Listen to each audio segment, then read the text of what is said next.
Hey guys, JJ Shaymaster here. If you hear something in the background, I have a fan on because it's hot summer. Today I'm going to be reviewing the Halo Reach Series 3 action figure line. Wait, Series 3 ODST. Did not have to rhyme. It's a pretty good figure. Let's start with what he comes with. He comes with a jetpack, which is pretty nice. Previously, you could only get it in the Series 2 Airborne 2-pack, which I couldn't get because it was overpriced. It was like $30 for a 2-pack, which is pretty retarded because back in like Series 1, there was a 4-pack. It was the same price. Came with George Elite Miner, Emil, and Level 6 Repaint. So I'm not gonna really zoom in because I'm using a different camera. If you couldn't tell, but probably couldn't. And you can see that this is white. I actually shaved it down so that I could I'll show you later. But yeah, it has a peg in the back, so you could peg into his back. So yeah, and he also comes with a magnum. So yeah, that's cool.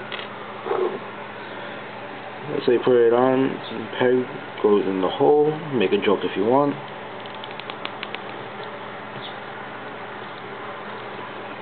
And there you go. He's wearing a jetpack.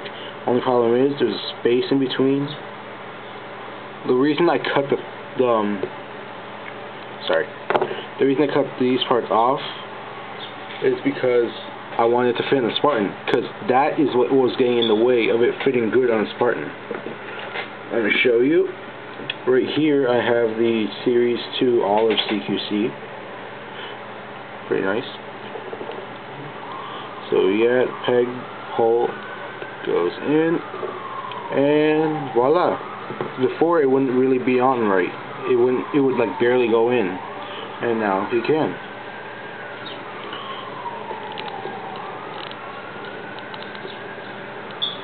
Whatever. But it comes out pretty easily though. That's the only problem. You can pick him up by it, but once you go like that, he falls off. So yeah. He did not come with any grenades, but even if he did, he wouldn't be able to put it anywhere because he has this little pouch. It's taking up both of his pegs. So yeah. For armor, he's got the ODST head with a special flashlight attachment mounted on it. His own special chest, which is not actually, I think it's in the game, but I didn't really notice. Whatever, pouches everywhere. For some reason this reminds me of a floppy disk. For those of you who actually remember what those are, hats off to you. So yeah, for armor, he also has the Gungnir shoulders. I know some people argue saying it's Gungnir, but I like to say Gungnir. If you hear Gungnir, that's probably because I can't really say the G, or the second G, and I just come off because they're on pegs. I just think it kind of sucks that the ODST doesn't come with ODST shoulders, which is kind of dumb if you think about it. Besides what it comes with, it's a really nice figure. The fact that you could see the joints, like on the Spartans, it doesn't bother me. Also, it has this pouch on the side. It's not like the one the Spartans get. It's like his own special one. Oh, it's upside down. Because the buckle's always on top. But, yeah. And also for armor, he has the Gungnir knee pads, too. If you play the game, these are the Gungnir ones. They're pretty, plasticky, soft plastic, so you can move them a little. I'm going to do that, so you can see it right. It's pretty much like a bigger, wider version of the default knee pads you get in the game. Alright, so, detail is just really, really good on this guy. I know I'm a few months late for reviewing him, but I was going through some stuff.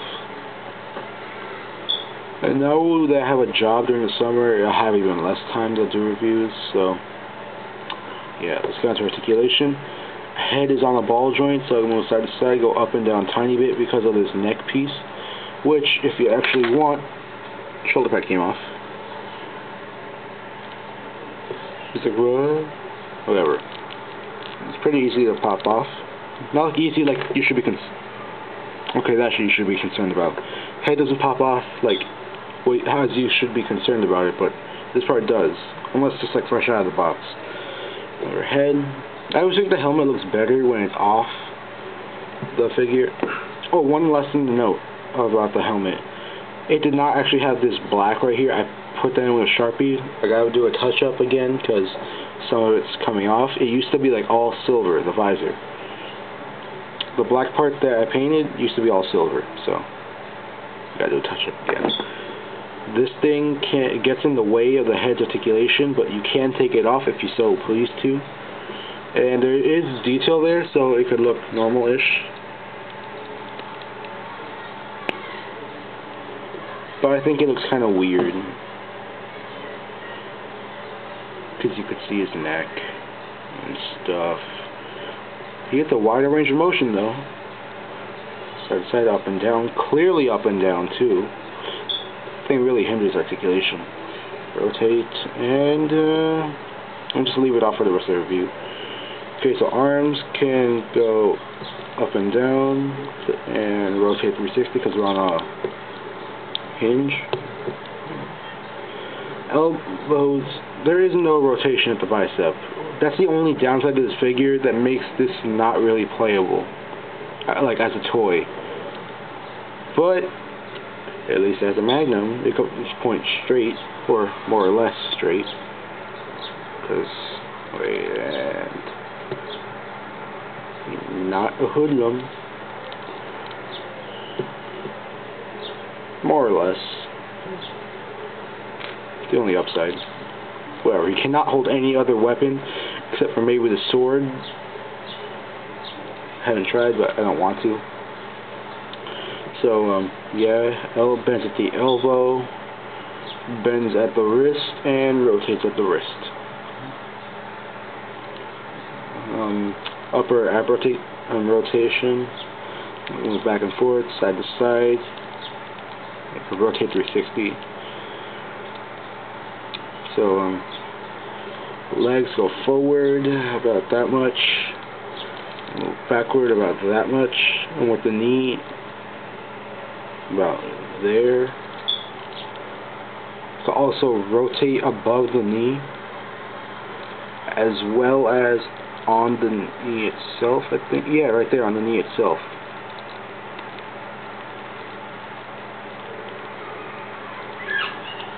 I thought that was kind of weird, because I just noticed that today. I think I noticed it before, but my mind probably blocked it. And foot is on the ball joint. So, yeah, no toe articulation. There's one thing about the feet that I find kind of weird, because when I looked at it, they were going the same way. My ODST literally has 2 left feet, which is kind of weird, because oddly enough, he can't stand that good. Sometimes. If you play with it, he does that. And there you go, but he's kind of leaning forward, so. Wah.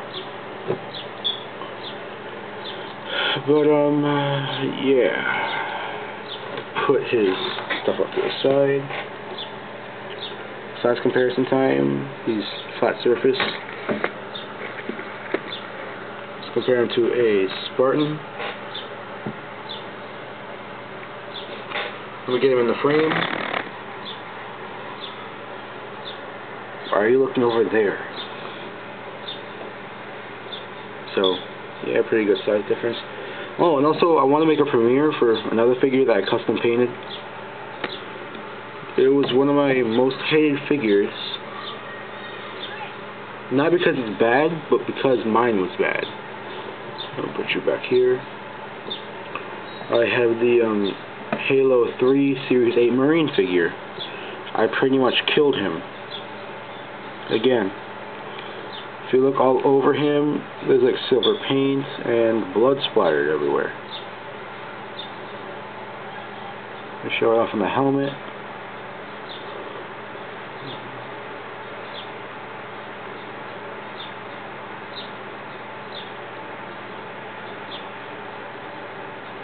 On his back.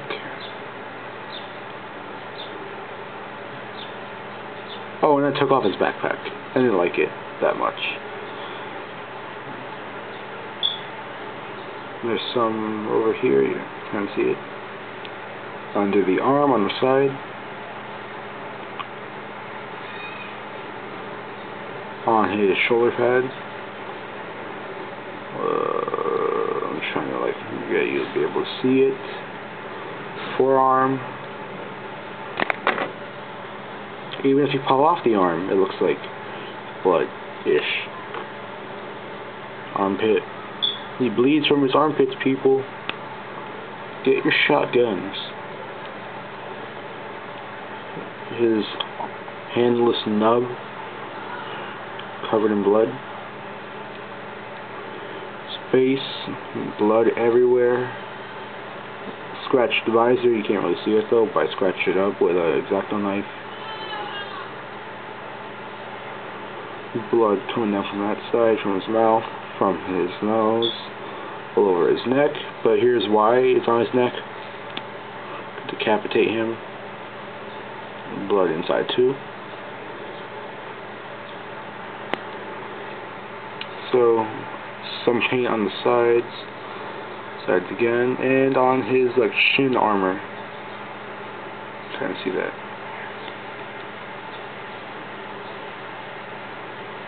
Not in the back, but on the front. So yeah, that's it. Size comparison for him. Hold on, let me get him stand up straight.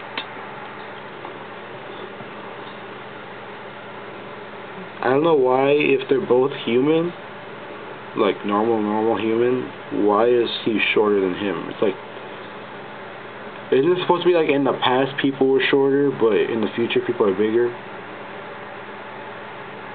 This is from Halo 3. This was after Reach.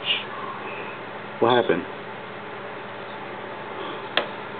Okay, come up to the side, compare him to some Covenant. Let's see. Okay, him,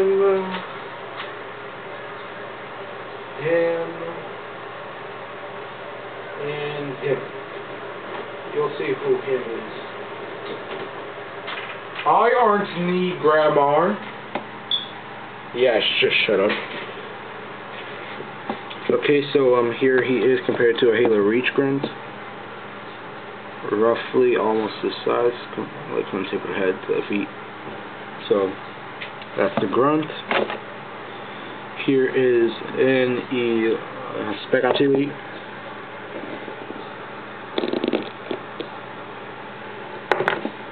Dang it. You killed the moment! Again!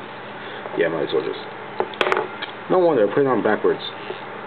Well, the second time I did. If you notice, it just backed up. So, yeah.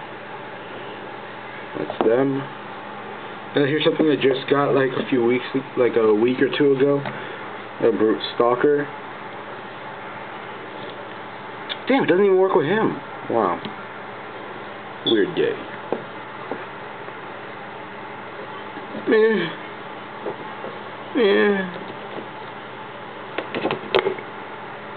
That worked perfectly.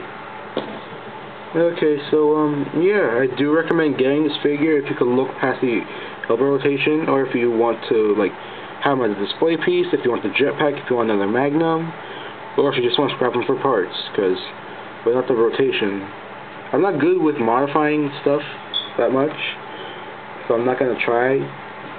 I don't have the money to pay someone to. If I did, I probably wouldn't anyway. Unless it was a good paint job or something, but this figure already has a good paint job. So, if you can look past all that, get him, or if you just want to take his parts. Alright, so, yeah, that's about it. Thank you for watching. Please subscribe, and press like if you like the video, and yeah, with your freaking beard. Oh, and I think I said it in a different video. I won him on eBay. So he was part of a haul, not really a haul, but a lot, where it's like it came with him and another Brute War Chieftain. So yeah, I have 2 chieftains, except for the regular chieftain. That's okay, because I will definitely get the Brute Chieftain that comes in Series 5. That's something to look forward to, people. So, yeah, I guess that's it. Bye.